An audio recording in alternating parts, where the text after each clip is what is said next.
We are live. Welcome, everybody. Welcome to In the Know. Today's episode is going to be a very fun one. We question whether the Pelicans are contenders and what their season has been like the last few games. They are winners of 8 of the last 9 games, I believe, if not 10. Um, really high winning percentage. They've won 4 in a row. It seems like things are coming along nicely. So stay tuned, and we're gonna let the stream populate some people. But hope you enjoy the show.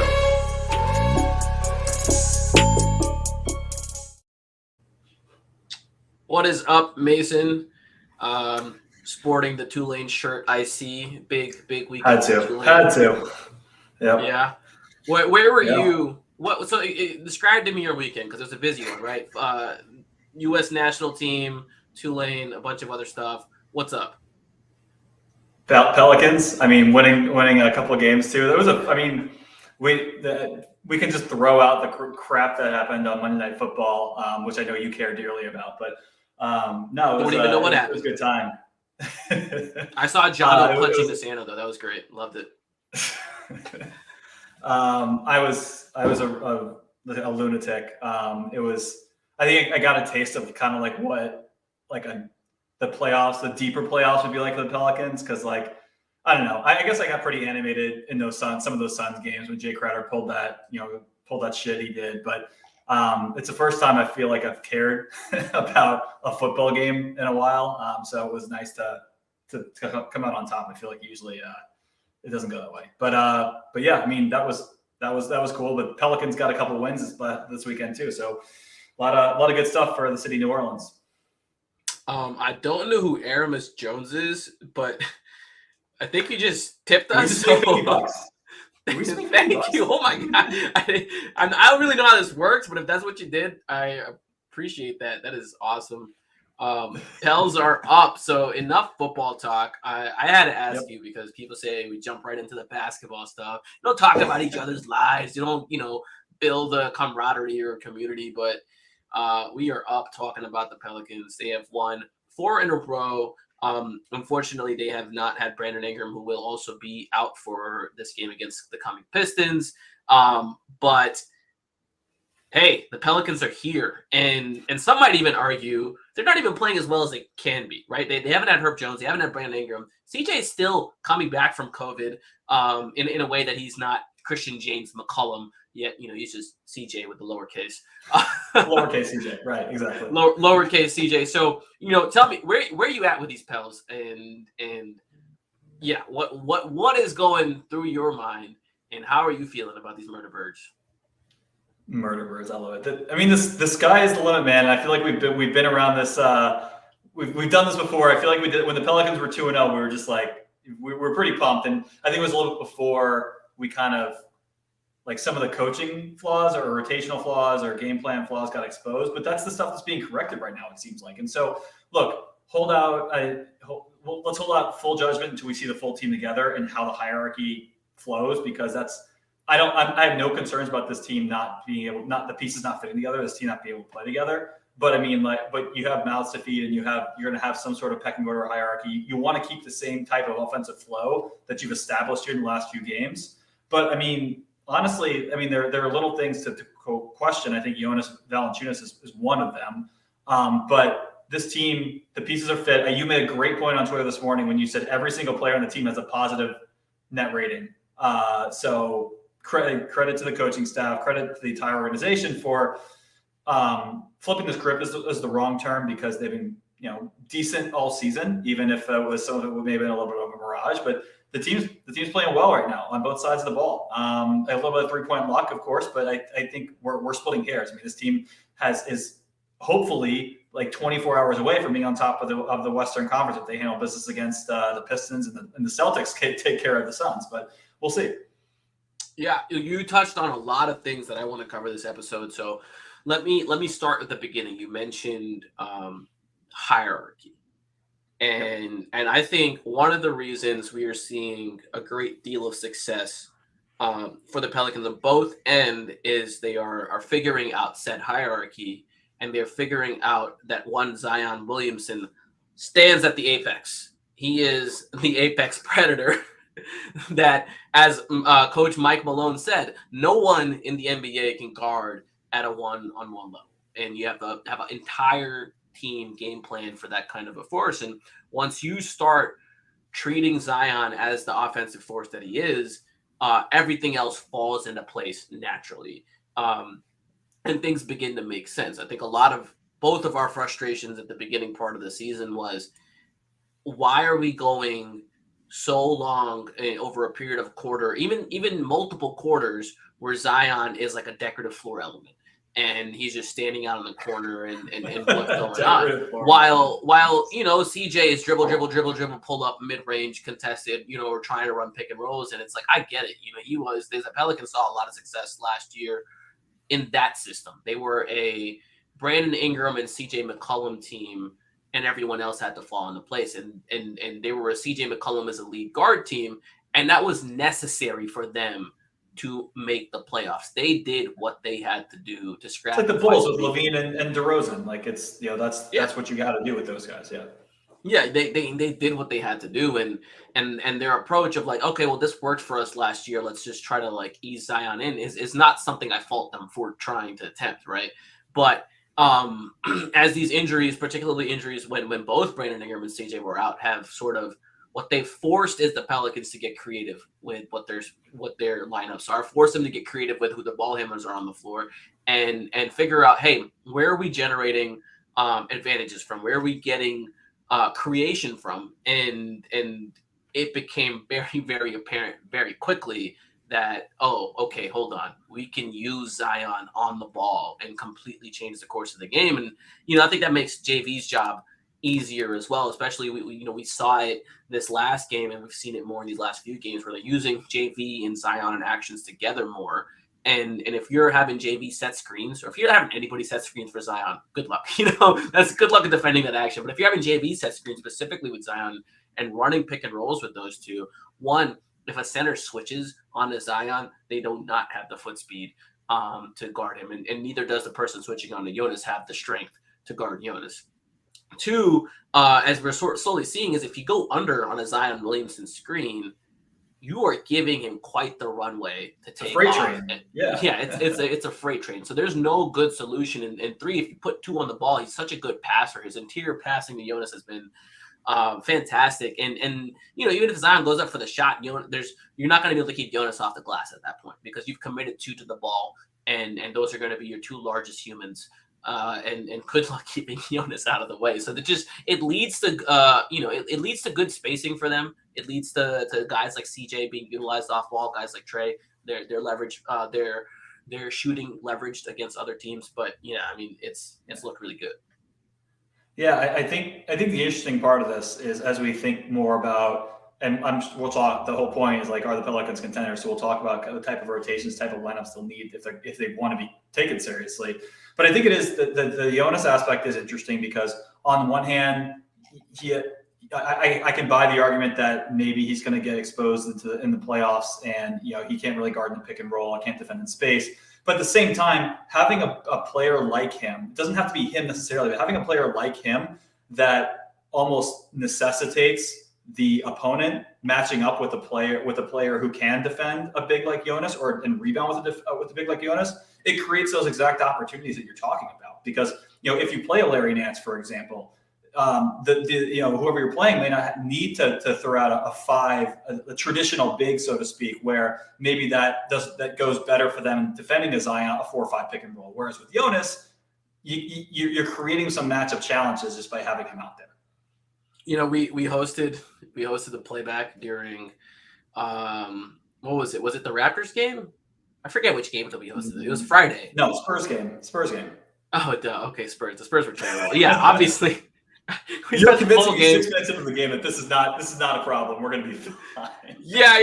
We hosted the playback against the Spurs game, and we were talking about how that morning Larry Nance had given sort of comments on the game is moving towards 6'4", 6'9" style people, and it was ironic that game was dominated by Jonas and Zion just feasting on the interior, and they had that moment where Jonas was barbecuing the Spurs in the third quarter, and like everyone was getting out of the way. And they had an excellent quote from Devontae Graham at the end of the game when Jen Hale was interviewing Jonas, and Devontae was like, why don't you go ahead and tell the people like what you said on the bench? And it was something to the effect like this is too easy. And you know, so we commented on how like ironic it was that like, hey, like the day that he kind of pumps himself up through the quotes, like, yeah, you know, the game is trending toward players like me, like I'm very important. Was a game that like they needed Jonas to like really take over. I mean, I think they would have beat the Spurs regardless, but that was a match. Take it a step further though. Think about what happened from the Nuggets game. Who took over the Nuggets game? Billy Erning, Jose. Yeah. The biggest guy and the smallest guy, right? Yeah, that's true. Billy too. That's a good point. Yeah, so we have 2 straight games now of Larry Nance's comments just getting thrown in the trash. But you know, I want to scale it back, you know, to even the Raptors game. That is team like that they are branded out of Toronto and Toronto media as team 6869. You know, that's their whole project. That's what Masai Ujiri wants to build a team of versatile, switchable defenders that like run you off the court and they can guard anybody. And lo and behold, who was critical that game? Jonas Valanciunas. And so he becomes a man without an island if you sort of treat him as this afterthought and you kind of use him again as a floor spacer. But then when you start involving him in screening actions for Zion, in screening actions when Zion has the ball on one side of the court and he's on the other side of the court setting a screen for CJ, right? Or for Trey, if like one of the better shooters, all of a sudden the floor opens up because people have to respect those type of things. And the Pelicans, to their credit, have done such a good job of adapting this from the beginning of the season and looking to get him involved even in matchups that like, hey, like these won't be particularly good for him. Like they want to try to get him involved early, see if he can set the tone. And then obviously like if it's not working for him, they do have the Larry Nance button. And I will give Larry credit that he's been very good in the role that he's asked to play, specifically when the matchup calls for it, right?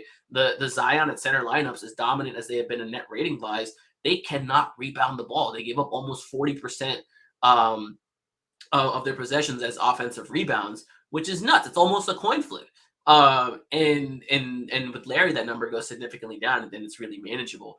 And so Larry has done it. But you look at all of these championships that have been won in the most recent stretch, they've done it. One, they can play multiple ways. Two, they've done it playing big for large stretches of their playoff runs. So that's the Lakers with Anthony Davis and Dwight Howard and JaVale McGee, right? When they needed to, when they absolutely needed to, and that's not something we saw until like very late in the finals, they hit the Anthony Davis at center button, but they avoided it for as long as they could. Golden State just won playing Draymond and Kevon Looney. And you could argue, oh, well, Draymond's not a traditional big. Well, neither is Zion, right? Zion's not a traditional big either. The Bucks won with Giannis, Portis, Brook Lopez, and again, they have the ability to take Lopez off the court when they need to, but they didn't for long. Remember, like I remember watching those Nets series, and people being like, okay, well, like Brook was like actually sinking them in some of those games, and they had to like play more smaller lineups. But the good teams, the contenders, they have the ability to play more than one style, and I think that's why teams like the Clippers have run into postseason issues, is because they rely too much on one style. They can't swing the other way when they need to, right? They can't flip the hey, we're gonna be bigger than you button. Because as good as Zubac is, like their preferred style of playing is that 5-out where they space you out, put all those wings. Like that is their best style, and they don't have the creation. Like I would say the Pelicans do that would have kept them going into the later playoff series. So I don't know, man. I'm very excited about how the method in which the Pelicans are beating people, because it's not the same way every single game, and it's not necessarily the same players every single game.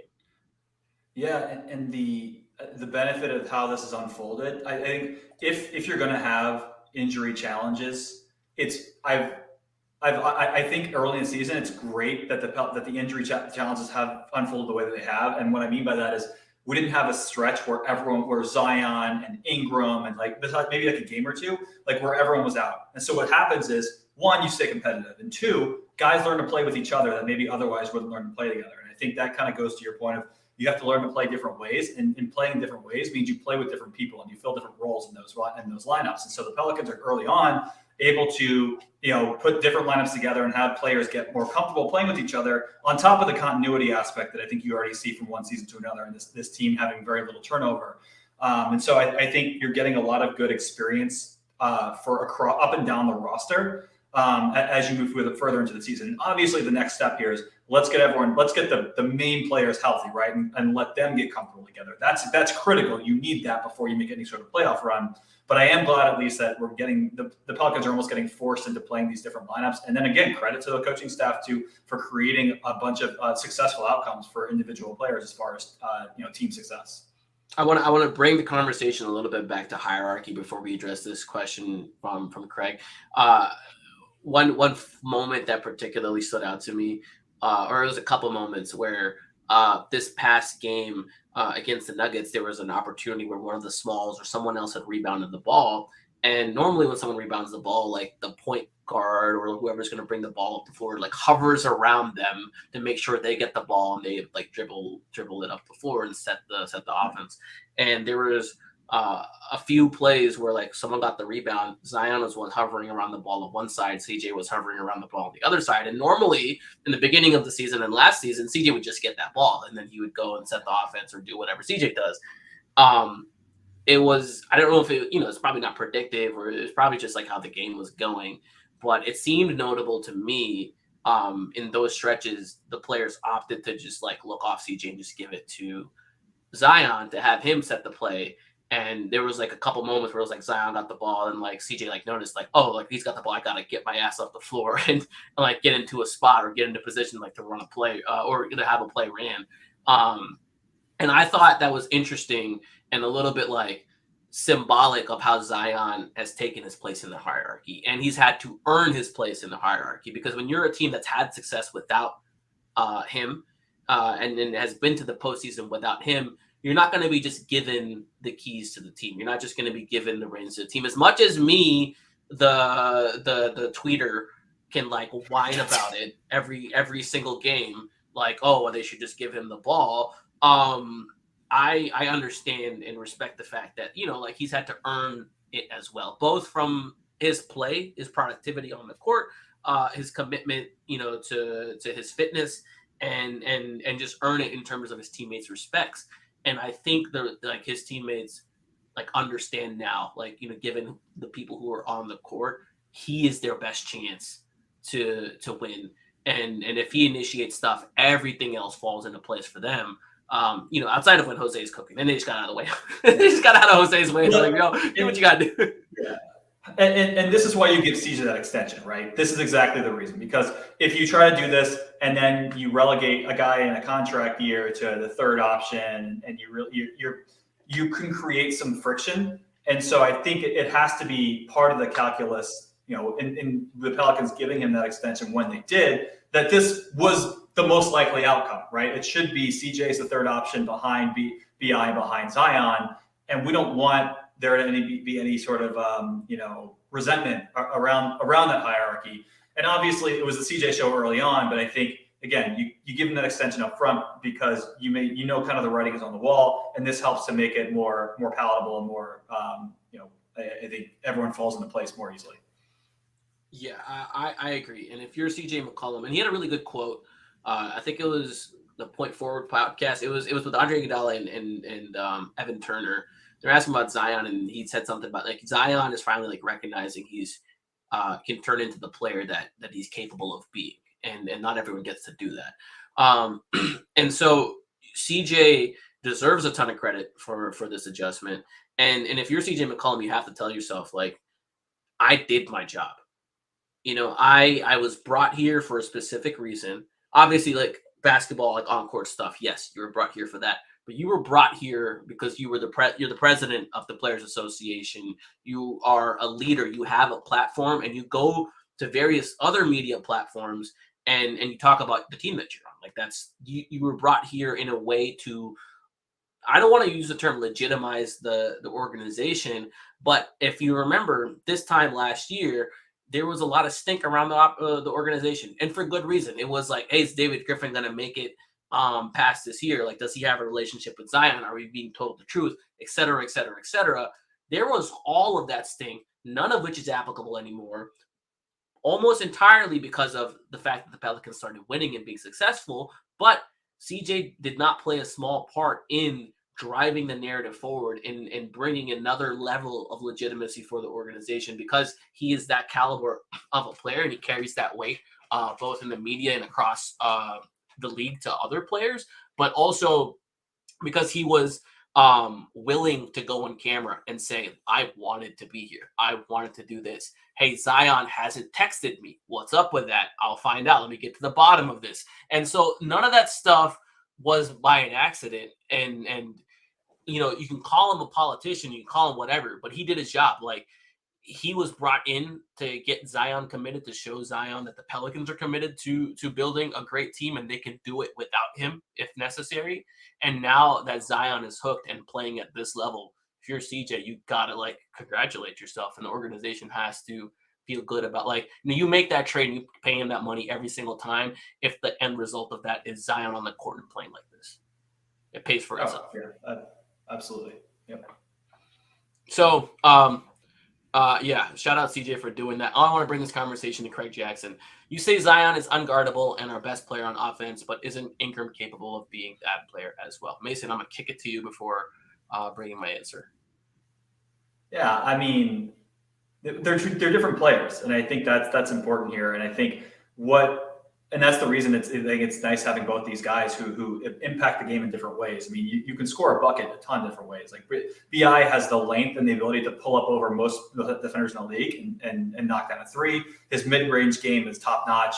I mean, he can obviously get through. He's a three-level scorer. He really is. But the uniqueness of Zion's physique, of his strength, the type of athlete that he is. He just has an ability to impact the game in ways that BI can't. And conversely, BI has a way to impact games that Zion can. So I have a hard time just saying, can both these guys do these things? It's like, yes, but it depends on what you're asking them to do, because they both score at a high level, but they both score in different ways. And that's what makes this offense so dynamic.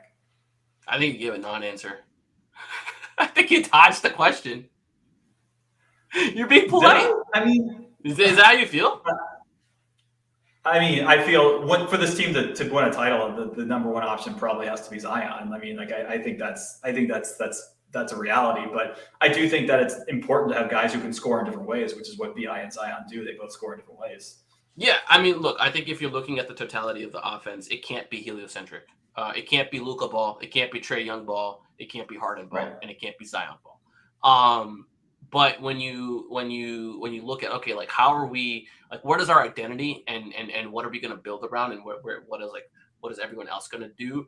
Then in my opinion, those two things are not interchangeable, because if your identity is let BI break the defense and set the table for everyone else, not as a point guard, but as like a shift coverage and have opponent's game plan for you type stuff, and then Zion is the second thought to that, then you're going to have a worse time on offense than if you do it the other way around. Zion naturally is a greater gravitational force than BI, and that's not a knock on BI. That is just who Zion is, because of the amount of pressure he applies at the rim and that area of the court. And because of that, he is capable of making the game easier for everybody else in a way that, in my opinion, neither BI nor CJ nor anyone else on this team is capable of.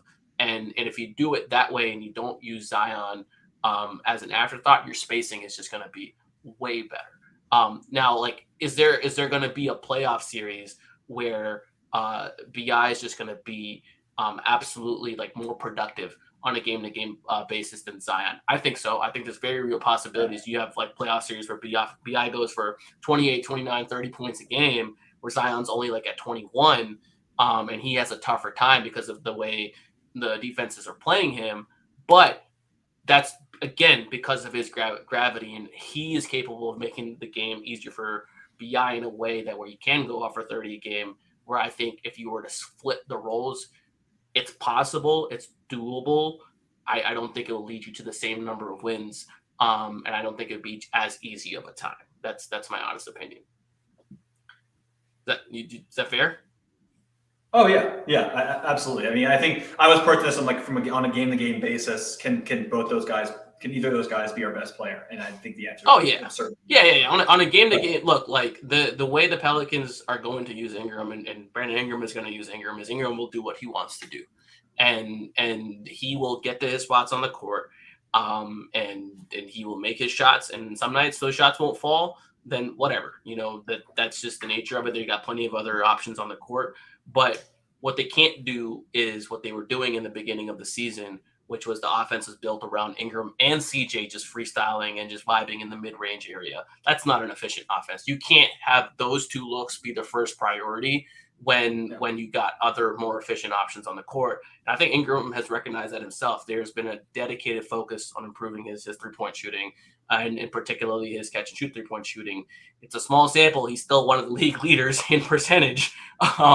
When it comes to three-point shooting, he's like at 48%. Hopefully he comes back on the court and he hasn't missed a beat in that regard. And so they have to play as a unit, and there's absolutely going to be games where it's Ingram time. Like, sorry, Zion, this is not your matchup. Like, you are there to just take the pressure off of Ingram. And I think if he has Zion, he'd happily get 8 assists and win the game rather than score 35 and lose.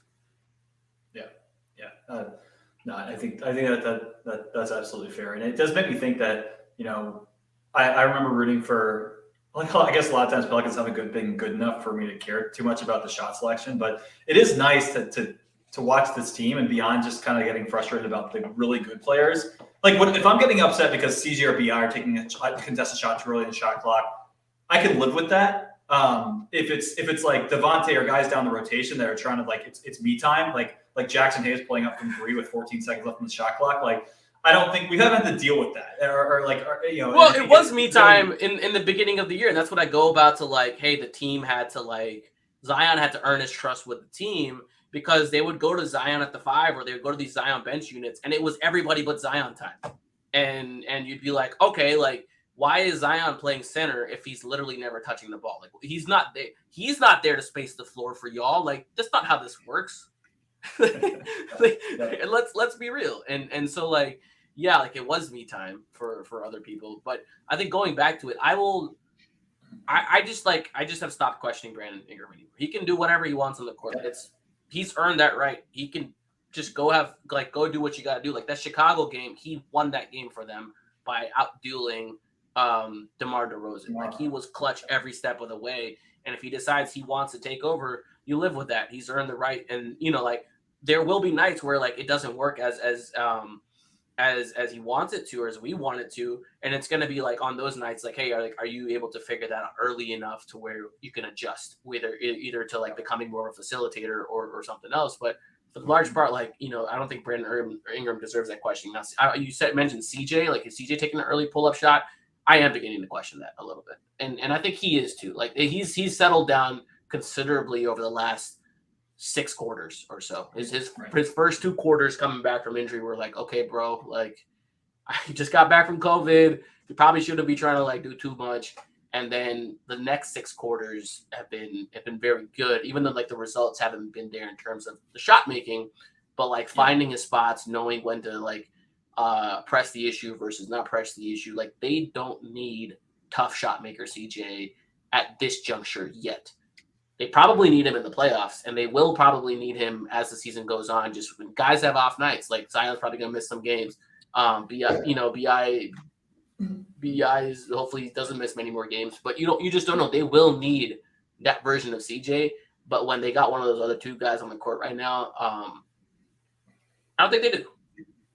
They needed him in the Sun series. That's part of the reason they lost that series in 6 games is because CJ couldn't be that dude as the number 2 and make a lot of those tough shots and kind of give that BI the support. I'm not saying CJ played poorly, but that's the kind of, you move that player to the 3rd option now instead of the 2nd with BI and Zion out there, totally different ballgame. So yeah, I'm with you. He's had to adjust himself as well, because he was poised this year coming in as the lead ball handler. the media asked him about that. Hey, this is your first offseason. You're going to be playing the one full time. Now, what's your responsibility? And he's like, oh, like, I like to see guys as chess pieces. I'm going to move them around. I've been picking people's brains, yada, yada, yada. And that's how he mentally, like, prepared himself for the season. And now it's having to change once again, partially due to injury, partially due to, like, when there's a Zion on the team, you gotta adjust the Ron Zion up the other way around. It's just the way things are. It's like you would never relegate Shaq to being the secondary guy, and like Eric time, man. Yeah, Eric Bledsoe was never the priority over Giannis, even though Bledsoe may have wanted to be at times. Okay. Actually, I want to put this comment up first. I totally agree with this. Like one, CJ, the $30 million player, is not going to get benched anytime soon, and no, 0% chance. and two, I agree that like Jose, while capable of starting and has filled in wonderfully as a starter when he's been asked to, kind of like Tyus Jones in Memphis has filled in wonderfully when he's asked to, like. He is at his best when he can just turn games around, and the Pelicans really need that. The Pelicans need to continue winning their minutes, and so Jose is a huge part of that when he comes in off the bench and just demolishes opposing bench units. But going back to what Hud said, let's move the conversation a little bit forward to what it looks like roster talk. And I asked this question yesterday on Twitter, like if you could add one player to this team who is making under $25 million. I use that criteria because if you put Jackson, Devontae, and Temple together, that's $23.5 million. And so the $2 million in change is like the difference they have between like where they are on the tax. And so they would probably have to sign a couple of like minimum level guys to fill out the roster. So they'd be like dipping their toes in the tax, but not really in the tax. So that was like kind of my benchmark. Okay, you could trade for one guy making under $25 million. You can't be a rookie scale guy, and you can't be an all-star. Like who would you add? And there was a lot of great responses to that question, a lot of thought-provoking ones, and a lot of non-thought-provoking ones. Because the question was like to make them a championship contender, and someone was like Cam Reddish, and I'm like the guy who's out of the New York rotation. There was another one. They were like Terrence Ross, and I'm like, I don't know. Yeah, I got Mo Bamba. I was just like Bamba. Like, I got lots of Bamba. I take him, but that's not the guy, right? Anyways, so a lot of people chose big men. Miles Turner was a frequent answer. I know you brought up Robert Williams as someone who fit the criteria. Obviously, like the Celtics aren't giving up Robert Williams anytime soon. Someone said Mitchell Robinson. Like Bamba, we've talked about, was brought up a lot. Wendell Carter Jr. was brought up, which I don't think the Magic are giving up on anytime soon. So this brings it back to Hud's question: is a backup big upgrade necessary? It's the place to upgrade. At the risk of you beating your chest about you saying this months ago, I guess it's the difference between like, is it truly a backup big, or are we getting the guy we think is going to close games or could close games with this group? Those are two different questions. But I think the place to add to this roster is that kind of 4 or 5, the Larry Nance type of player. I think because I mean someone who can defend inside and isn't going to get exposed on a pick and roll and can help you space the floor, which is a lot to ask. And there are only a few players who really fit that criteria, and none of them do all of it. And so it is tough to find the right guy. But I'm curious what I'm sure you have someone in mind, but like are there different archetypes you're looking for? Or is there one archetype? It would not be the Larry Nance archetype, because you already have Larry Nance, and I'm not seeking to duplicate someone's skill set on this team unless it's like another Zion or Brandon Ingram or something like that. I'm saying similar, not the same. I would go in a different direction. I would want someone bigger than Larry, and I would want like someone. This is completely theoretical. Someone that had the Al Horford skill set would be like such a wonderful fit on this team. because they space the floor. He's just over the mark. I looked at him. He's like a 28 million or something. And he just got extended too in Boston, and so he's not going anywhere anytime soon. And the Boston, the best team in the league. Why would they make such a trade? They don't need Jackson Hayes or Devontae Graham. And so I would want someone bigger than Larry, someone that brings a different dimension. So like someone that's like closer to 6'10", 6'11", 7 foot. And the guy that's like the poor man's Al Horford, who doesn't necessarily give you the same stuff on the defensive end, but does give you maybe more, but definitely a lot of the same things on the offensive end, is Kelly Olynyk. He's someone that can pass the ball. He can rebound when necessary. Not like the most like fantastic individual rebound like either Horford is either, but like in general, like, you know, he's pretty decent at being big. His passing is quite underrated. He can really shoot the ball, can score, and is someone that, you know, like has been around the game long enough to where you can like fit him into a system without much of a on ramp, and then like you can you can trust him to do the dirty work without worrying about him being selfish or like trying to establish himself as the next star or trying to get this next big payday or that kind of stuff. So like I think he's a really good fit in that. But is he the one guy? Like if you could pick in the criteria you gave? No, yeah. Oh, in the criteria I gave, I'm looking at like OG Anunoby. I think that was my number one guy. Because Mikal Bridges was someone that everyone mentioned, and Phoenix isn't going to trade Mikal unless it's for Kevin Durant, and maybe not even for that. So the one, I think OG is gettable. It would probably take 30 picks minimum to get him, and I think he's gettable for largely the same reasons like someone like DeJounte Murray was gettable, in the sense that they're coming up on deals that their teams do not want to pay. And frankly, the Pelicans should not want to pay OG a max if that's what he asked for. He's not worth a max. But if the Pelicans win a championship, then you kind of got to pay the guy whatever the hell what he wants. I like OG because I think he's gettable. The Raptors are kind of treading water here, and I don't think they would mind having extra assets to be more flexible in trades that they need to be flexible in. Like, for example, if Brooklyn ever does decide to blow it up, like, do they want to blow it up and take on OG, or do they want to blow it on and take on picks and assets? So I think that trade, it would have to be like late in the deadline, the Raptors being a completely mediocre team or like kind of out of the play-in picture. But OG is someone that can credibly play small ball 5 and has done so at a really high level, like defensively. Again, rebounding is still going to have to be a team thing, but he's someone like you. If you don't miss, then it's not really a problem. Yeah.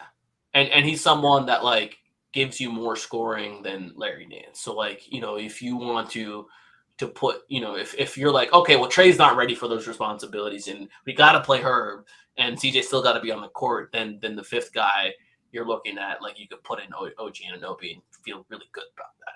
Obviously I want Trey in those situations. I want enough shooting as possible, but OG be the guy. But like the cheapest guy that I could think that could really upgrade the team, especially in situations where like if Jonas has to miss any extended period of time and adds a dimension that the team does not already have in a stretch big, is Kelly Olynyk. That's the one I'm looking at. I'm like, Utah would give him up. It'd probably take a pick, but whatever, you know, meh. Picks. Yeah. And you could do it. Someone who's gettable. Yeah. Yeah. So yeah, Craig. Markkanen, would he be too pricey? Yeah, he would be too pricey. He I messed up my mic. Sorry about that, folks. One, he was one of the centerpieces of that Donovan Mitchell deal. Like, Utah wanted him. Danny Ainge wanted him specifically. But two, he's played himself into what looks like is going to be his first All-Star berth. And as soon as you start like attaching that, and Utah knows like they got no kind of desperation to make this trade, that he's their best player right now. They will ask a star's price for him. Danny Ainge is someone that does not chase deals, and because of the way Markkanen is playing, it's just and the only thing with Markkanen is he's not going to go from being the guy and an all-star to someone that gets 17 to 20 minutes off the bench and is happy with it. Like, that's just not a thing that's going to work. Whereas like Olynyk, you can give like 17 to 20 minutes and you can trust him, like he'll do his job in those minutes and not complain and be a good sport about it. So, I don't know so personally. You're, I assume you're not picking Jay Crowder. No, I'm not picking Jay Crowder. I do think he'll make this team better, but like I think he makes his team better because it means that's just another guy you don't have to give Devontae minutes to, and he gives you like more options, like if Larry goes down and that kind of stuff. But realistically, he just takes minutes from Trey, and you have to argue at this point how much better than Najee is Jay Crowder. I love that. And is it worth giving up Dyson? Is it worth giving up Dyson minutes to play Jay Crowder? I mean, I think if you were trying to win it all today, like if you were in a playoff battle today, then yes, I would play Jay Crowder over Dyson. It's uncharacteristic of me, but I would do it. But yeah, man, I don't know. I don't think Jay Crowder would be that guy.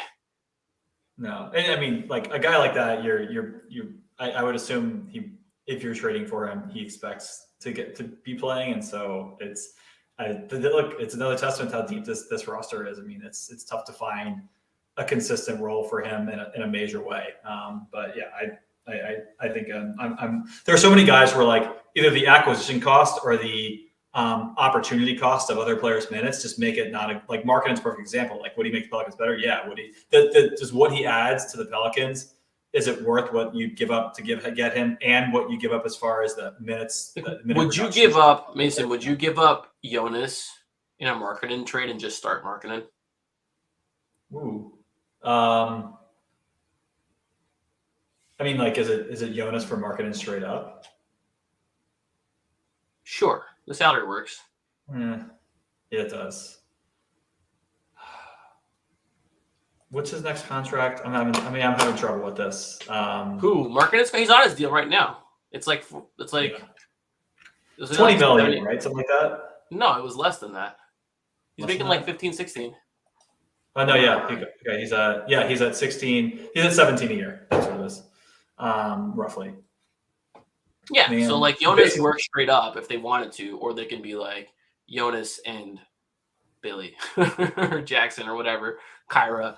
They can make the salary match in any way they need to. Yeah, I mean,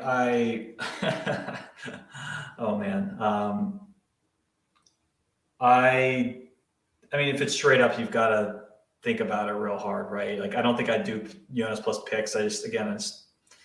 Well, okay. Sorry, this straight up is a salary component. You have to include picks. Utah wants. I'm not doing that. You're not doing that?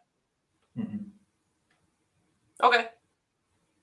I think about it. Well, the reason I think about it is because I think you at that point lean all the way into being this offensive juggernaut that nobody can stop. And I do think you take a defensive and rebounding downgrade. From I think the latter is what I'm worried about. I think Jonas is a better positional defender. But like really, like they're playing Jonas 22 minutes of a game. So like, how many minutes are you losing bad defense for? I don't know. I think there's real arguments, man. I think there's really real arguments of doing this. I mean, I guess if that's the route you're going, I'm just not sure he's the guy I want to go for. I don't know. Why? Just think of like, oh man. Well, who would be the guy then? If we're trading Jonas, it's a whole different conversation. Would you do Porzingis? Oh, that's interesting. Yeah, I think so. Why Porzingis and not Markkanen? I trust Porzingis to be a better defensive rebounding. Like I trust him to be better at that. No way. You did not just say Porzingis is a better defensive rebounder than Larry. No. Oh, well then who? Markkanen? Yeah. I'm not I don't know. I'm not that big on Laurie's rebounding. I don't think there's a tangible difference there. Okay, hold on. We're looking this up. This season, Lowry is averaging 6.3 defensive rebounds a game, which comes up to a 20.3 defensive rebounding rate. Chris Stapps is, oh baby, Chris Stapps is averaging 6.6 defensive rebounds a game, which is slightly more. But what's the rebounding rate? 21.8, dude. It's very similar. Come on. It's better. It's better, but it's very similar. Okay, that will. I get the salary differences. The salary difference is Porzingis is on a max. Yeah. Yes, he is. And Lowry's on a $16 million deal. I don't know. I think it's close. I mean, given like the health concerns, and I will say personality concerns. Zinger, possible cancer, locker room cancer. That's fair. Markkanen, I don't know. I don't know anything about Markkanen. I'm sure he's a nice guy. There hasn't been any reports on Markkanen the way that there have been on Zinger. So, yeah, okay. Wow. I'm looking at the. Is Jackson eligible to go to the G League? Yeah. I'm pretty sure. Like a bunch of vets have been balling in the there's like 10-year vets that have gone to the G League. So everyone, anyone can go to the G League if they want to. The Bells can definitely go send them down there. Flexible assignment actually works for anybody, even if you want to do injury recovery. So like they sent Klay Thompson down there to go recover from some injuries and whatnot. So he is eligible to go to the G League. I think the better question is if he can join Dwight Howard and put up 38, 14, and 9 in Taiwan. All right. I would do Jonas and 2 picks for Lowry and not really think about it. This is a very small sample, so I need to go to a different season. But Lauri Markkanen minutes at the 5 for the Jazz this year. They're in the first percentile in defensive rebound rate.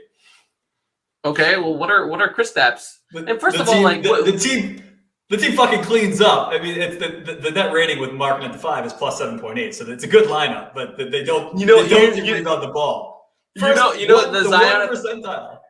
The Zion at the center rates. You know what those are? Probably 0. Probably worse. Yes, 0 and 1. No rebounds for anybody. Oh my god. I think we have to move on from this Lauri Markkanen stuff. Okay, well, what are they with seventh percentile last year is the 5 on defensive rebounding. So I don't want to hear this. Who is his 4? Who's Lauri's 4 in Utah's most played lineup?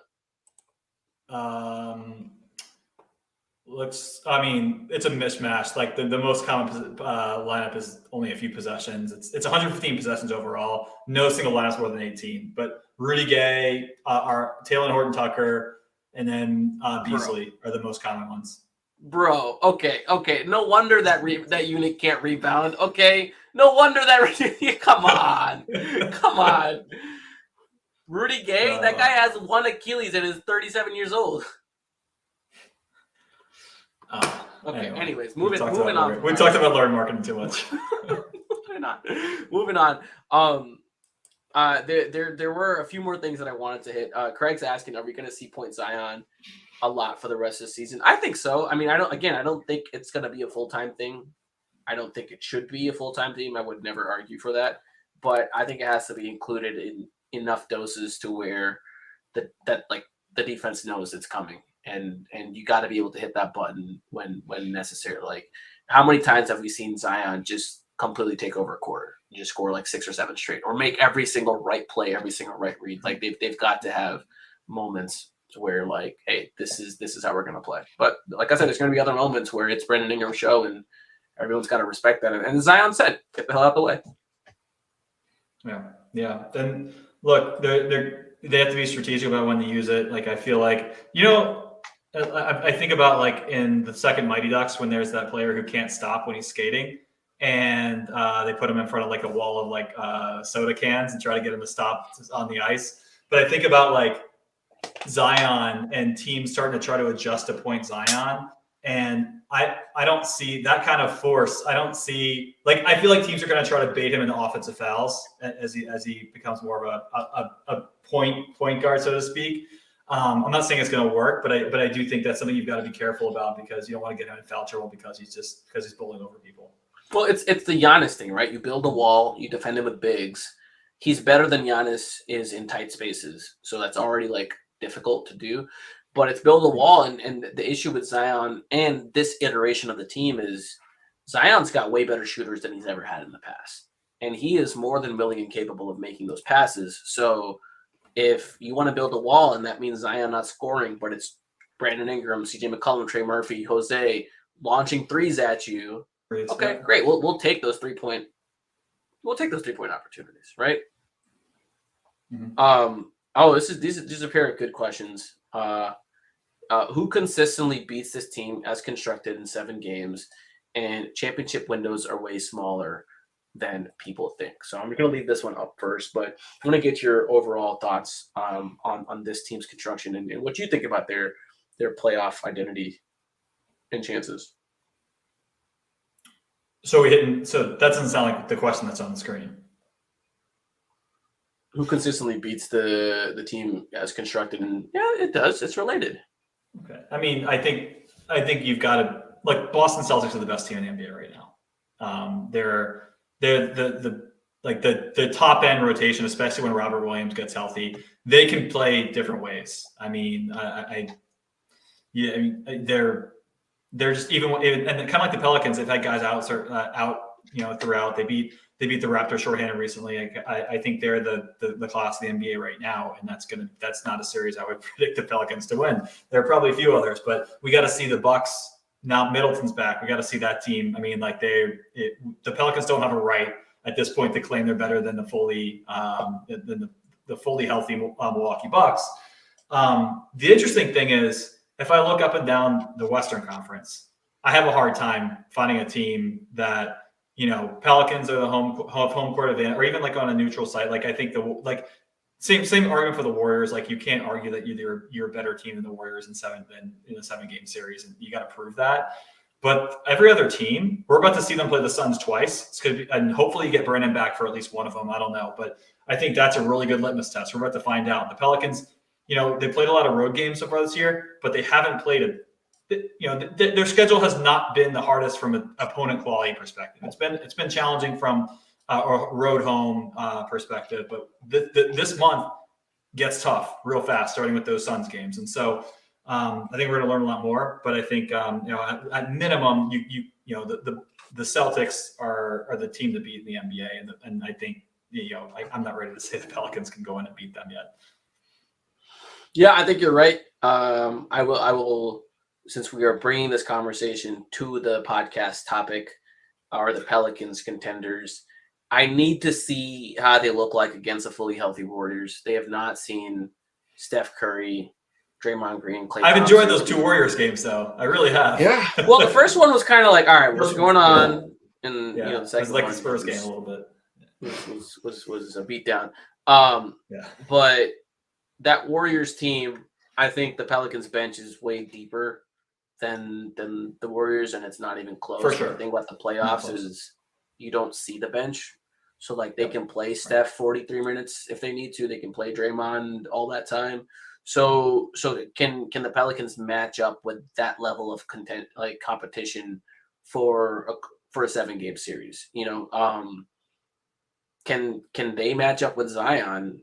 Draymond has defended Zion the best I've seen, and that was a couple of years ago. I don't know if he's able to defend this version of Zion in the same capacity, especially if Zion's got these kind of shooters.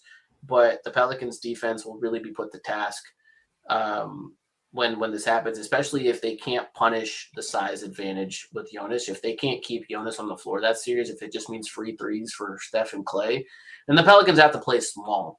And again, the Pelicans have been very good no matter what way they play, but it will be a challenge like they haven't seen all season. So that's the one I need to see. You mentioned the Suns. really good time in this mini series that's coming up to figure out who they are and sort of treat. I would treat it as like a playoff stand almost, right? Because you play this team and you see them again 2 days later. That's exactly what you did in the playoffs. Like that's you got to prepare for it in that kind of mentality. I mean, I don't know if they ever treat regular season games that way, but I certainly see it that way. And then honestly, like you have to look at the fully healthy Grizzlies. In a playoff series, they can also pose a problem where, okay, Jonas can't stay on the floor. Can you keep up with them? And Ja, do you have a way to slow that down? We haven't seen a Grizzlies team with all of Ja, Bane, and Jaren Jackson fully healthy. And then they haven't seen a fully healthy Pelicans team either. So that's a tough one. And in the East, I still have the Bucks as the overall favorites. Like I don't care about how good the record for the Celtics is. I mean, I just think when push comes to shove, like that team when Middleton gets going, is they took Boston's team last year without Middleton to 7, to 7. And I think if they had Middleton, like that wouldn't have been as close of a series. So I need to see what that looks like. I think Giannis is just there's no answer in the league for him at the moment. And I certainly don't think there's one on the Pelicans roster. That game's really going to come down to who shoots better from 30 if that was a series. And there's like little matchups everywhere where it's just like, okay, like, yeah, those teams may not necessarily be like as good, but like, is their playoff experience worth more than the Pelicans playoff experience? Like, what does it look like with the Sixers? Even the team we just beat. I mean, with Michael Porter Jr. healthy, I mean, that's a tough team to beat in 7 games. I mean, it's a tough matchup. I'm not saying the Pelicans aren't contenders, but I think bringing it back to Sonny's second point, which is championship windows are smaller than people think. I do think if the Pelicans at a deadline have an opportunity to add a difference maker, a needle mover, they should not take that for granted, regardless of how good their record is. Because these windows disappear, and you do yourself a disservice if you don't go for it. If you have every opportunity to go for it, but I don't know. It's tough. It's tough. I am not willing to say they are contenders yet. I am not saying they are pretenders either. I don't think that anything they're doing is fake or unsustainable. I need to see what this next 10 games looks like. Let me see this next 10 games. And if they go like 6 or 4 or 7 or 3 in these next 10 games, then I'm probably on board with this contender status. Yeah, that's just it. I mean, like the Pelicans, schedule to date, they've had some guys missing, but they've also had some benefit of other players being missing in the games they played. And even I haven't looked up, but I assume Chris Paul is going to be out for both of these Suns games too. It seems like there's a lot of silence around what's going on with him. But look, I mean, after this game on Wednesday, which hopefully the Pelicans can take care of business, they've got the Suns twice, the Jazz twice, the Suns again. I didn't realize they played them 3 times in the next 5 games. Yeah, like I said, it's a 3. That's why they got to treat it as this like playoff series. Yeah, and then the Bucks, then the Spurs and Thunder again. But like that's a stretch of the next 6 games after the Pistons game. Those are all good to fantastic teams, and so we'll see. We'll see after that. We can talk then, but I mean, let's see this good. Let's see the stretch against good teams before we anoint them true contenders. Because look, even in the playoffs, if you feel like in the regular season this team is good enough, fans are going to get frustrated with things around like how this team is officiated, right? Like all it takes is, I mean, guys like Steph Curry and John Morant, they're going to get Herb Jones in foul trouble. It's going to happen. And so the question is, what do you do about it once that happens? And so the Pelicans, you mentioned at the start of the podcast, they need to be able to play in different ways. They need to be able to counter opponents' strengths and things that they're going to do to disrupt your game and your offense. And so there's a lot that goes into being a contender, not just, are you a good regular season team? We've seen plenty of good regular season teams fall on their face in the playoffs. And so I think, I think we have a lot more to learn. But look, I think it's worth mentioning that shit looks wide open this year. I mean, it looked kind of like that last year, but it looks like that again this year. I mean, The Celtics are clearly, again, they've been the best team in the NBA. They were in the finals last year, even though I agree with you, the healthy Bucks, I think they would have beat that team. But I mean, especially in the Western Conference, there's a bunch of teams that could come out of the conference, and so I'm with you that if there's a move that they can make to take another step, then they should consider it.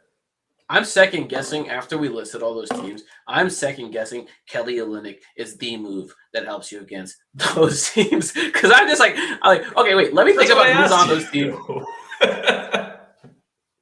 I was like, he's not the guy, and we agree. OG is probably the right within the parameters you gave. OG is the answer, but yeah, I will say in a way that Olynyk would help you is if you completely cede the possibility that you're not going to defend their best player at the level that you hope to do so. So you're trying to keep up with that team in scoring. In that sense, yes, I think Olynyk would be a home run fit. Is that he would make sure your offense stayed afloat in a way that the other team could also not load up on your best players and defend it. Because if they run a unit of CJ, Trey, BI, Zion, and Olynyk, they may not defend at the level that anybody wants them to, but who is going to defend them? That's what I would ask. Do you feel like Olynyk makes that the offense disproportionately better than an OG or a McHale? No, I think those guys are pretty nasty. I don't think no, not better than those guys, but I think over someone like the guy that's listed right here at a lower cost of acquisition. I hear you. Yeah. So is Miles Turner the answer? And look, I'm a hater. I always have been. Miles Turner's never been the answer for me. And it's certainly not going to be the answer if again, if the answer is trading Jonas to make that happen and making him the starter, no, because then I think you do lose a dimension of the team that is actually a strength right now. If the answer is bring him off the bench and give him 18 minutes a game, that's not an answer either because he wants to get paid like a star and he wants a role like a star. So, no, I just don't think Miles Turner is the answer. I just don't think that small bit of shot blocking gives you is worth it at the expense of everything else. Honestly, even if he was the best answer, I'm probably taking the second best answer who doesn't give me as much heartburn over their contract extension that's looming. That next contract for Miles Turner would terrify me. And it's to a degree that I'm not making that move. I mean, I just can't, I can't sell myself on it. It's tough. Are we ever going to disagree on something? I mean, disagreed on the Lowry stuff. I would trade for I would trade you.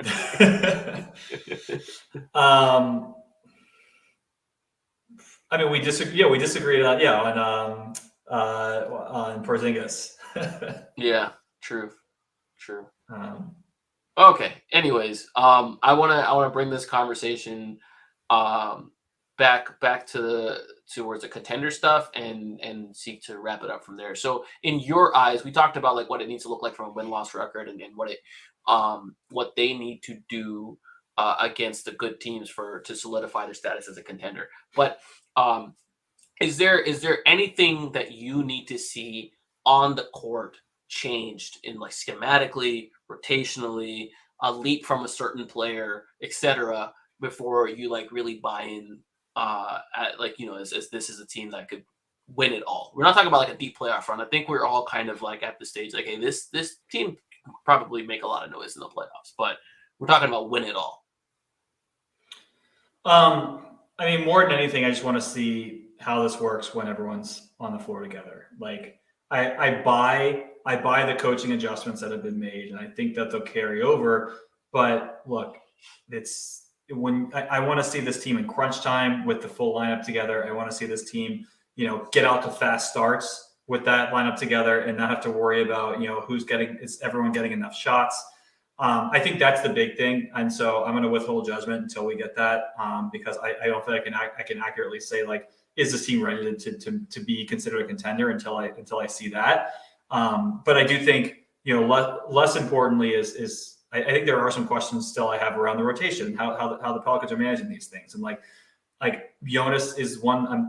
You're beating the drum on it. I still am. Like, I don't if Jonas is going to be given the type of role that Willie Green and the coaching staff are giving him this year, I think his entire substitution pattern needs to change. It started to change.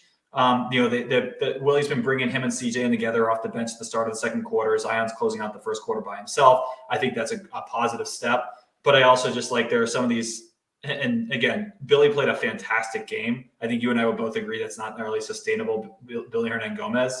And if they've put themselves in the situations where they used him when they didn't need to, and other players I think got more minutes than they really needed to. And that is a little concerning to me, because I feel like the rotation can be optimized a little bit more. But look, I think those concerns all go away in the playoffs because you're shortening the rotation anyway. And so I don't actually think that's a concern about contender, not contender. It's something I would like to see help the regular season record and put them in a better seeding for the playoffs. But really, it's just about the full squad being healthy and folks falling into their roles the right way. Because you got to figure out what trades you should consider as we get closer to the deadline. So how deep do you think they should go in the playoffs as their substitution goes? Not like what round they're going to make it to. How many players should be a part of that playoff rotation, and which ones? Assuming the roster doesn't change, it's 8. I think it's 8 that are. You may play 9 in earlier. If 8 to 9 is probably the right answer, and the 9th would be the 3 off the bench would be Larry Nance, Jose Alvarado, and Trey Murphy, or if Trey Murphy's still on the bench at that point. I would like to. I don't. Huh? I love how you snuck that in there. If Trey is still off the bench. I think that you can make an argument, depending on how the season goes, that Dyson Daniels could be that 9th guy. I don't buy it as a rookie being in a deep playoff rotation, deep into the playoff rotation. But he's the guy I'm withholding judgment on. But there was 3 rookies in the deep, well, not the deep, but in a playoff rotation last year for the Bills. Come on, that was a 1 run out, but that was out of pure necessity. Yeah.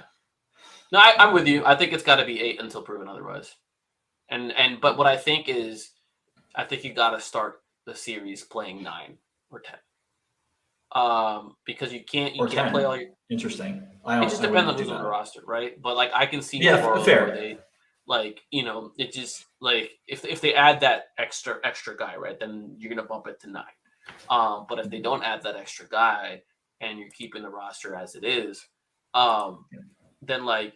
You see what Devontae can give you over a 3-minute period. Like if he comes in and hits 3 threes, that changes a game like immediately, right? I'm not going there. Not for a minute. I can't. Too many small guards. There, but every coach in the NBA, they start each series. Not even like they'll start. They don't want to show all their cards. It's a 7-game series. And they'll see what they can get. But then there's Najee too. You go on 11. You go on Najee Marshall too, and then make an 11th rotation. Brother, Willie Green's gonna pull Garrett Temple off the bench. Trust me. Man, where does it stop? Where does it stop? It doesn't. But we completely forgot about Najee, and I think Najee will get run in the playoffs because of his ability to. He changes the pace of the game along with Jose. He brings an energy, and coaches love that stuff. And again, at the beginning of the series, all of these guys will get a run. And then as the games progress, the rotation will tighten. And then if they make it to the next series, the same thing will happen. It'll be like, oh, we just knew that this person didn't play well. Why are we playing him again? Because that's just how coaches approach it every single time. They do not play all the cards. They use some of that time to test the other team and figure out what they can get away with, because you just don't know. You just don't know if one random night some boy's going to pop up for 38 points off the bench. That dude's name is Jose Alvarado. You just don't know. But I think you just have a much shorter leash, right? Like if the game starts to swing, the momentum starts to swing. It's not like we'll figure it out like the regular season. Like we'll put Tony Snell in; he'll figure it out. I will never forget that. That was the third to fourth quarter swing in like. What is Willie Green doing to Willie Green is the best coach who ever lived? Like that was a wild ride, just a wild ride. That was, yeah. I have no I've had plenty of comments on it. I will have no further comment on it, at least not today. But yeah, man, I it's just one of those things where they would probably do themselves a favor consolidating some of those players, so you don't have to make a decision of whether you want to play Devontae Graham in the playoffs or not. And bring in a guy that you actually do want to play, but we'll see. I'm so curious to where teams are going to be come trade deadline, because the play-in has created a system where everyone wants to be a buyer because they feel they have a chance to make the playoffs, and very few team wants to be a seller. And this year is sort of accelerated by the fact that Wembanyama is projected to be a draft pick. So there's possibility that teams that are just kind of middle of the road call it quits, or just decide to blow up their season in February. But who those teams are going to be, it's so curious. Like, is Chicago going to be one of those teams? I don't know if they can afford to be, right? Is Toronto going to be one of the, like, if there's just like, are the Wizards? Would you take? Oh, there's a guy, that's getting all the buzz. Would you take Kyle Kuzma? I knew that's who you were about to ask me, man. I just knew that was it. Would I take Kyle Kuzma? I mean, yes. Man, I haven't watched him play enough this year to be able to comment. 21 points a game. Like, I know that, but like, the other problem with Kuzma is the same problem as everything else, is he wants his bag and he thinks he's a star because he's averaging 21 points a game. And his shots. Yeah, that's like the John Collins problem. It's the Jeremy Grant problem. Like those are both guys that fit your criteria, but like how do you create a pecking order with those guys involved too on the offense? And Kuzma's won a ring, so like he would he would I don't know, it'd be an interesting fit. Yeah, it's just so hard to like not play 2K and think about like the contracts involved, the people involved, and their fit, which is like it's tough, man. It's tough. And there's some guys you're willing to make those exceptions for, which is why we keep going back to someone like OG. You're willing to make that exception of like, all right, well, this guy needs minutes and shots. It's like, yeah, like if we traded for OG, I would bench Herb Jones and start OG. Like that wouldn't be a question for me. But yeah, I'm with you. That's not a controversial take. Here's another. Here's an actual question for you. Would you trade Herb Jones straight up for OG? And so it'd be like requisite salary, right? So like Herb Jones and like Devontae Graham, or Herb Jones and Devontae Jackson, or whatever. As someone who aligned with you on trade sell the farm for Kevin Durant, I feel like I should say yes to this. But wait a minute. Why is that related though? Kevin Durant and OG are way different. Being willing to jettison the young guys, right, for players who get you closer to the title. I mean, obviously Kevin Durant's the extreme version. I'm not saying they're the same. But yeah, I don't know. I mean, I feel like, I guess Herb Jones, I keep thinking like Herb Jones, the contract is so valuable. He's like one of the best value contracts in the entire NBA. I'm not sure I'm doing it. Straight up, you would have to. Shit. I feel like you have to straight up. Like, I don't know. I'm trying so hard not to, but like, if you could trade Herb Jones and salary filler for OG, I don't see how you, like the Raptors fans would say, fuck no. Like, there's no way they would do that. So on the Pelican side, you kind of have to, right? Yeah.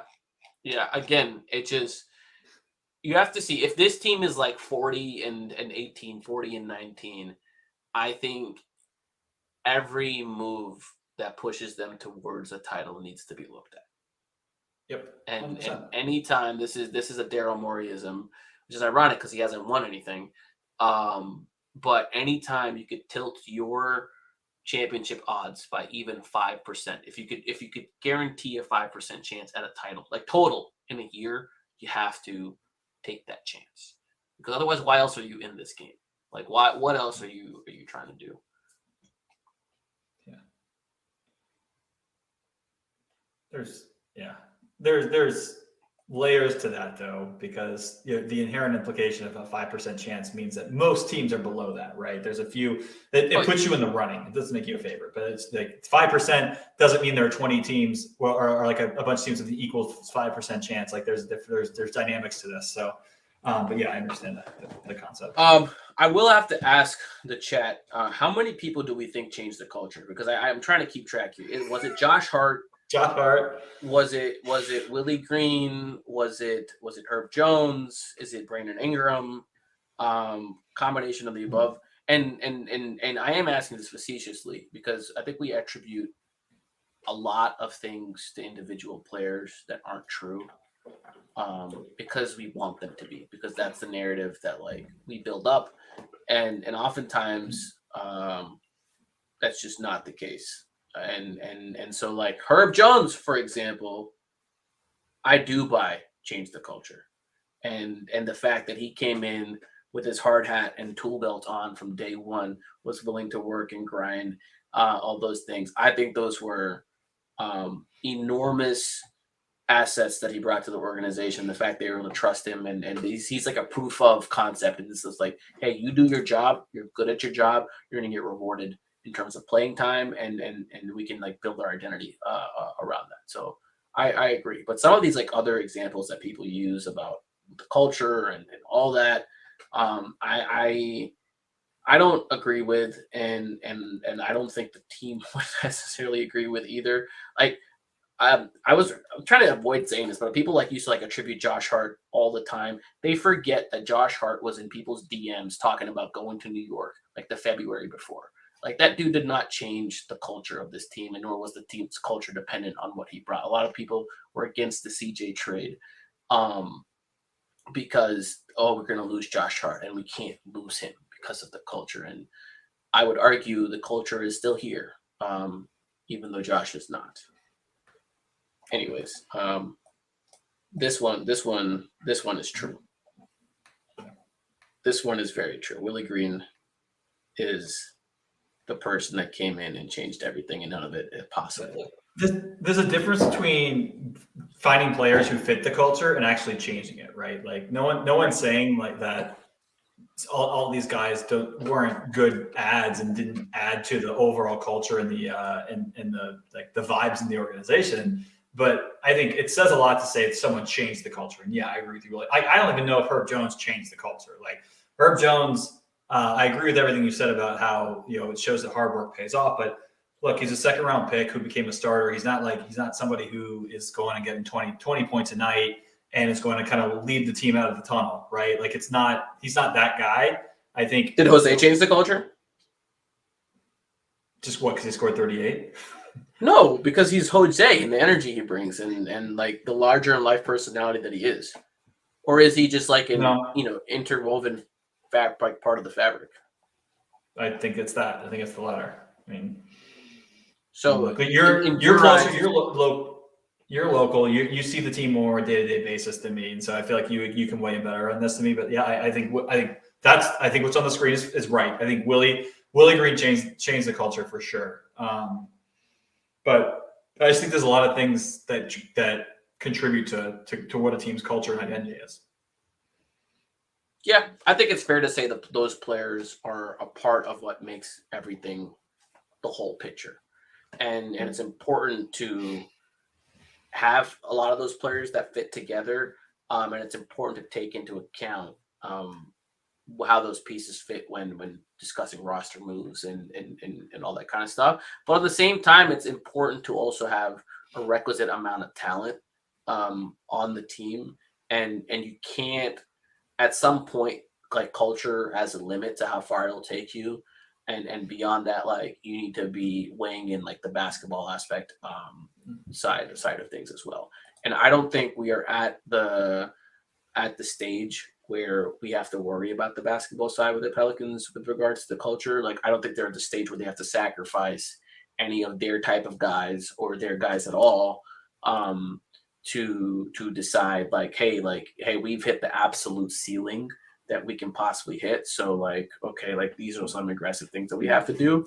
But I also think that they don't have to sacrifice their culture at all in order to go make this move at the deadline. Because like I don't see losing Devontae Jackson, etc., as a huge blow to the culture. And I also don't believe that like if you had to include a Herb Jones, if you had to include a Jose for a star level player, that the culture would take a hit. Because if one piece of one part or one person was the whole culture, then you didn't really have a culture to begin with. You had that person. And so cultures, I think withstand, good organizations and good cultures withstand the coming and going of players because there's something more permanent there. And that's what the Pelicans should be building. But that's my philosophical discussion of it. Sure, people are going to think that means I want to trade Herb or I want to trade Jose or whatever. That means. Culture's fun to talk about when you're an ascending team, right? But if the Pelicans come out of the gate this year 6-17, or a few games below 500, suddenly culture doesn't start to mean as much. The players, who they are, what they value, their work ethic could be the same, but if you're just not winning games because you're not good enough, like no culture withstands that. No culture withstands losing. No, none. Not prolonged losing. No. Like they can withstand like 10 games, 20 games, but not like seasons worth of it. Anyways, we've certainly talked about this a lot. Okay, so I'm going to end it with two things. Gun to your head, do they make this aggressive buy-in move at the deadline? Or do you think it's just kind of like a shuffling of the deck where they just consolidate, like, they trade their 14th and 15th men for like a 13th man on the roster or a 12th man on the roster? I think they go bigger than that. If your follow-up question is who, No, I don't go there. No. Okay. But I think I do not think this team will pay the tax this year. So let's get that out of the way. Like, I don't think there's any scenario in which they're gonna. I think I'm not saying next year they won't, but I don't think they want to be a situation where they get exposed to a potential repeater scenario next year. So I don't think they pay the tax, but I do think they would be willing to put a couple of picks on the table to upgrade the roster. I think I would expect that. Obviously assuming that the wheels don't come off the bus over the next month or so. Okay, so you think that they are going to make that aggressive move? Okay, so if they do that, the two things I'm going to ask you is: do they put this current Lakers swap on the table?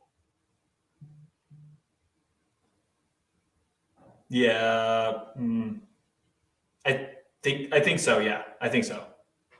Okay, and the third thing, and this is a complete prediction: what do you think the end result of this is with the Pelicans? What is their success? Like where do you think they end up this year when all is said and done and the last shot has been shot?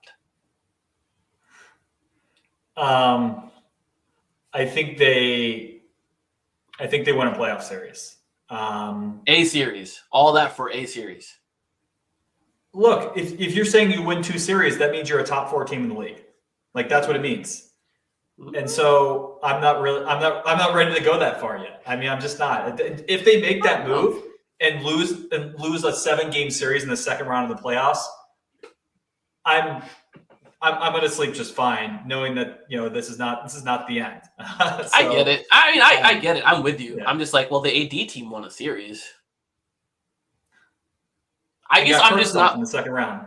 I would be upset. I would be upset if in round 2 they got curb stomped. Like, I think I'm thinking like this is a team that wins a series and wins the series convincingly, and then goes and then the second series is a real series. Like, it's either team could win, maybe because of the inexperience, or people want to blame officiating, like a bunch of reasons why it could not go their way. But I feel like that's a reasonable outcome to expect for this team, given where they are in the overall experience level. Okay. Then I guess my follow up to that is, I guess it's a 2-part follow up. Is this a home court playoff team for the first round? Yes. Is it a home court playoff team in the second round? Not ask me in a month. I'm not ready to say that yet. I don't think. Where's the commitment? Where's the commitment, Mason? I'm giving you a bunch of hard answers here. This is just not. I'm not. We don't have enough information yet for me to tell you if this team was really that good. Okay, I think Where yes are you? to both. I think they're a home court team in the first 2 rounds, and I think they win those. I think Western Conference Finals. Here we come, baby. Western Conference Finals. Oh shit! There goes my mic. Western Conference Finals. What about the trade question? You think they're what in the Laker picks what part?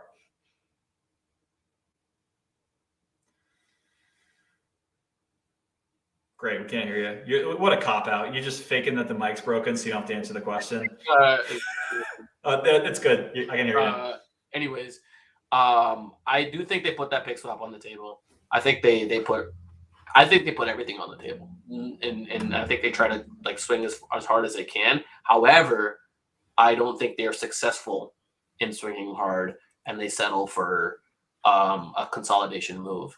And despite that, the Pelicans are still a good team. And the real move comes this summer, in which they like dangle their expirings.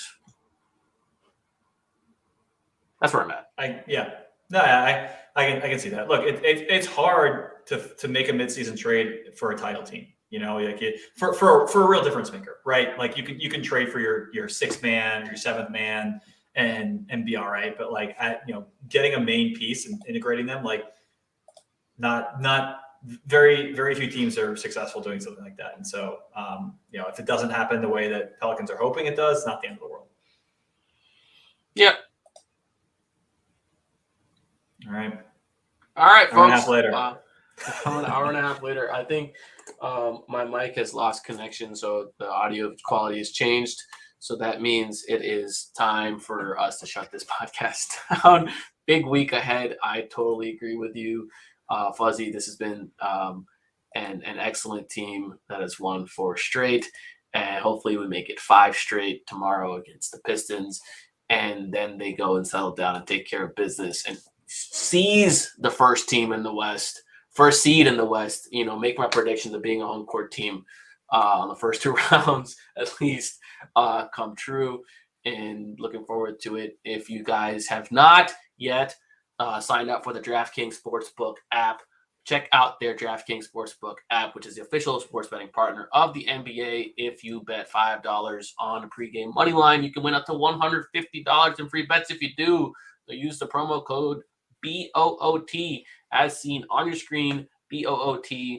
Download the app, sign up now, use that promo code, place any $5 bet on a pregame money line and get $150 in free bets. Minimum age and eligibility restrictions apply. If you or someone you know has a gambling problem, you can call 1-800-GAMBLER. That is 1-800-426-2537. That is, again, if you have a gambling problem, crisis counseling or referral services can be accessed by calling 1-800-GAMBLER. Anyways, I appreciate y'all tuning in.